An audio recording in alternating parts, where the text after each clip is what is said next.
আসসালামু আলাইকুম। বার্তা নির্যাসে সবাইকে স্বাগতম। ইরানের জ্বালানি তেল ও খারক দ্বীপের নিয়ন্ত্রণ নিতে চাই ট্রাম্প। মার্কিন প্রেসিডেন্ট ডোনাল্ড ট্রাম্প ইরানের জ্বালানি তেল এবং দেশটির প্রধান তেল রপ্তানি কেন্দ্র খারক দ্বীপের নিয়ন্ত্রণ নেওয়ার প্রকাশ্য ইচ্ছা ঘোষণা করেছেন। প্রভাবশালী সংবাদ মাধ্যম ফিনান্সিয়াল টাইমসকে দেওয়া এক বিশেষ সাক্ষাৎকারে তিনি এই মন্তব্য করেন। ট্রাম্প স্পষ্ট করে জানিয়েছেন ওয়াশিংটন এখন ইরানের তেলের উপর পূর্ণ কর্তৃত্ব প্রতিষ্ঠা করতে চায় এবং এই লক্ষ্য অর্জনে খারক দ্বীপে মার্কিন বাহিনীর অবস্থান নেওয়ার সম্ভাবনা উড়িয়ে দেওয়া যাচ্ছে না।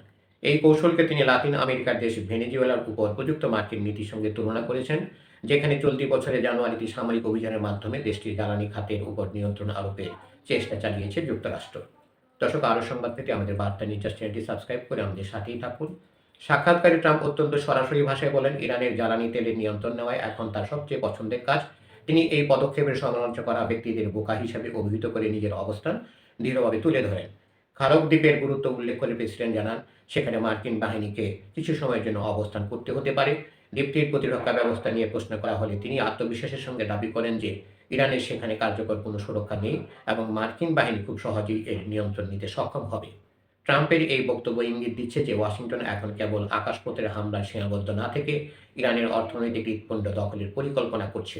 উল্লেখ্য, গত জানুয়ারিতে ভেনেজুয়েলার রাজধানী কারাকাসে সামরিক অভিযান চালিয়ে প্রেসিডেন্ট নিকোলাস মাদুরোকে সস্ত্রীক আটক করে নিউ ইয়র্কে নিয়ে আসে মার্কিন বাহিনী। সেই সময় থেকে ভেনেজুয়েলার অন্তর্বর্তী সরকারের তদারকিতে থাকা তেলের খনিগুলোর উপর নিয়ন্ত্রণ নেওয়ার প্রচেষ্টা চালিয়েছে ওয়াশিংটন। ট্রাম্প এখন সেই একই মডেলে ইরানে প্রয়োগ করতে চাইছে বলে ধারণা করছেন বিশ্লেষকরা।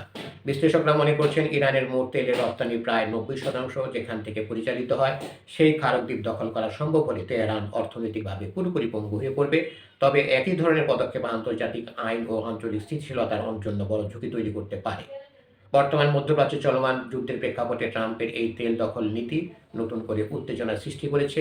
এর আগে তিনি ইরানের পারমাণবিক ও অসামরিক স্থাপনা ধ্বংসের কথা বললেও এখন সরাসরি সম্পদ নিয়ন্ত্রণের কথা বলছেন। আল জাজিরা ও বিবিসির প্রতিবেদন অনুযায়ী ট্রাম্পের হাতে অনেকগুলো সামরিক ও অর্থনৈতিক বিকল্প রয়েছে এবং তিনি পরিস্থিতি অনুযায়ী যে কোনোটি বেছে নিতে পারেন। তবে খারক দ্বীপের মতো একটি সুরক্ষিত এলাকায় স্থল অভিযান চালানো বা সেখানে দীর্ঘমেয়াদে অবস্থান নেওয়া মার্কিন বাহিনীর জন্য কতটা নিরাপদ হবে তা নিয়ে সমর বিশেষজ্ঞদের মধ্যে ব্যাপক বিতর্ক রয়েছে।